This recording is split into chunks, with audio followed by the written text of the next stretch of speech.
di leen nuyu seen tur ak seen sant ñëw en tant que président de la commission ad hoc di wax ci liggéey bu nga xam ne moom la ñu santoon moom la ñu assemblée nationale santoon puisque yéen fii ratifié woon la liste des membres de la commission des 11 membres de la commission su ma juumul le 9 février donc ñu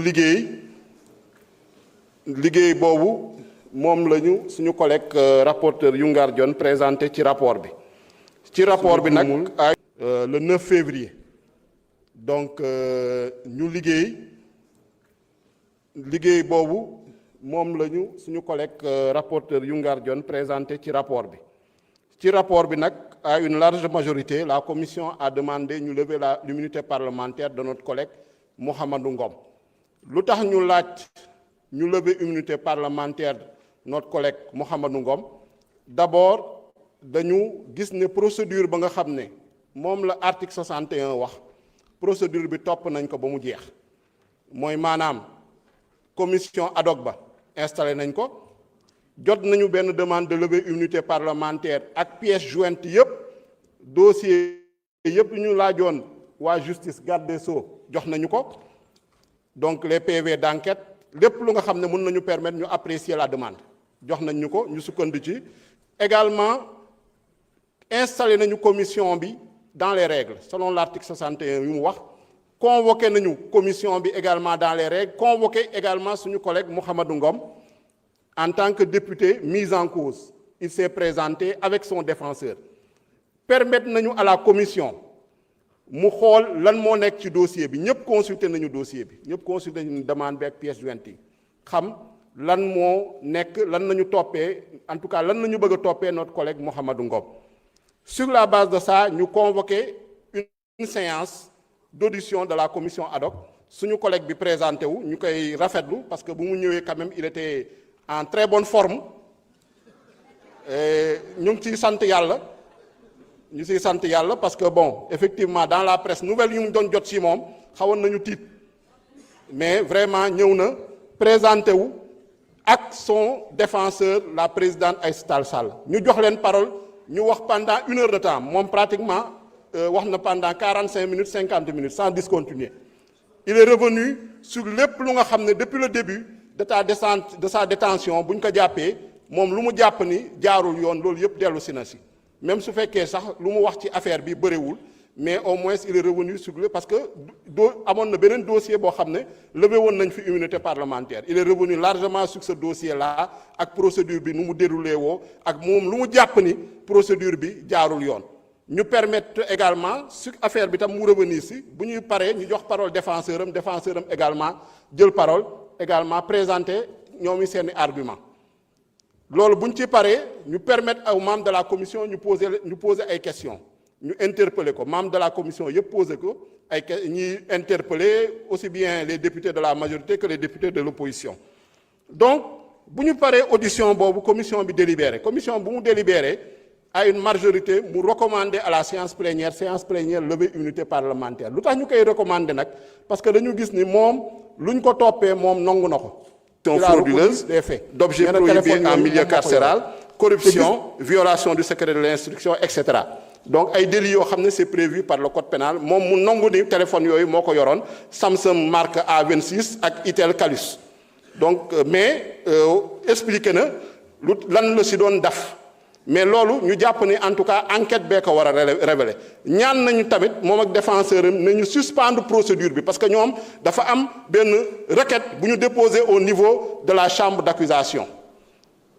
et lu ñu leen wax également ni ñun suñu règlement intérieur moo ñu tënk ci article 60 règlement intérieur yi moo ne procédure bi dañ ko war a mener selon le règlement des questions urgentes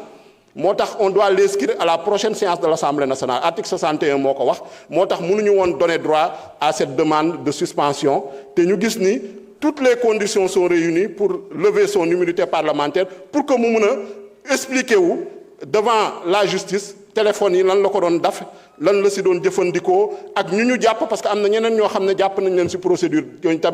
tamit ñu mun leen entendre pour que la lumière soit faite donc loolu daal moo doon liggéey bu ñu santoon ñu ñëw jébbal leen ko di leen sant di leen gërëm de votre attention merci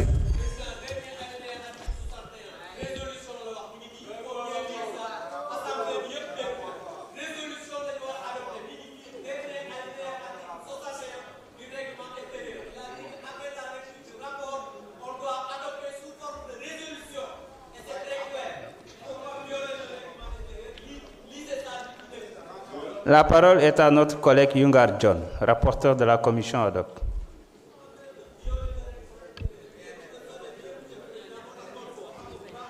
Merci, Président. Assalamu alaikum, chers collègues. Assalamu alaikum, askanu Sénégal. Waaw, je pense que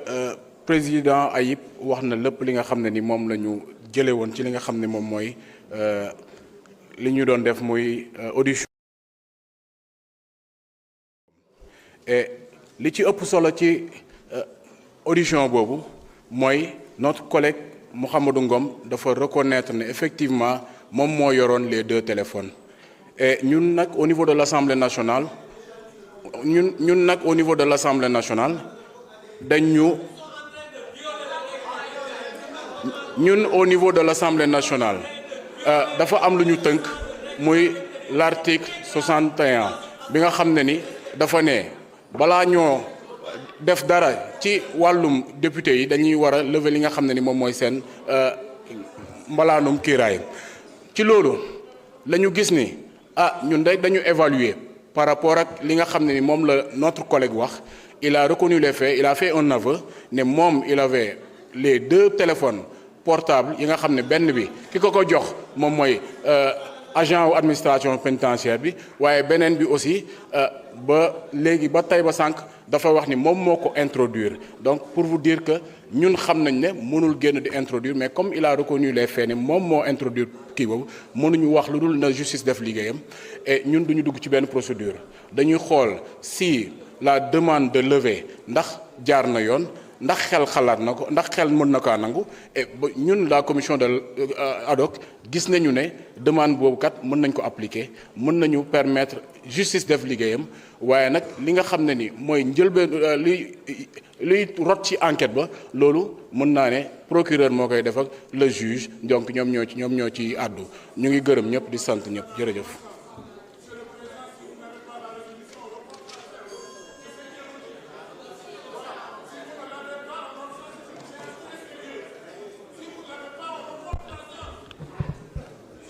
La parole est à Madame le ministre de la Justice, garde des Sceaux. Vous avez la parole. Ouais.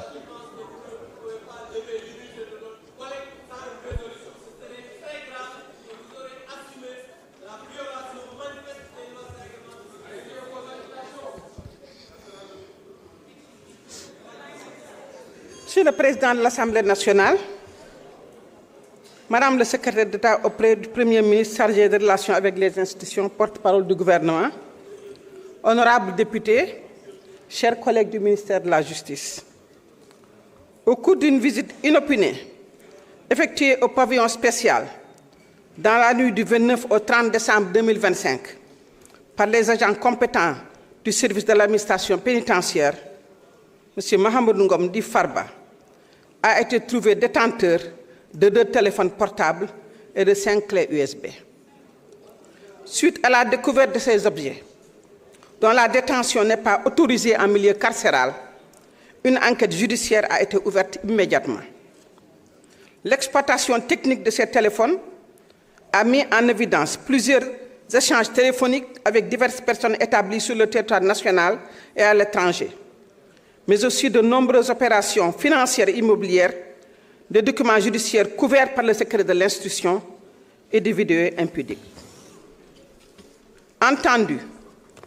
M. Mohamedou Ngom dit Farba a reconnu la détention de ces objets en indiquant qu'il avait introduit lui-même l'un des téléphones dans la cellule en le dissimulant dans un pot de lait et qu'il avait aussi reçu l'autre d'un surveillant de prison en service à la maison d'arrêt du pavillon spécial. Au regard de ces éléments objectifs, il apparaît que l'enquête a permis de réunir des indices de présomption grave d'introduction et de complicité d'introduction frauduleuse d'objets prohibés en milieu carcéral, de corruption, de violation du secret de l'instruction, de diffusion d'images contraires aux mœurs, faits prévus et punis par les articles 45.3, 160, 217, 363,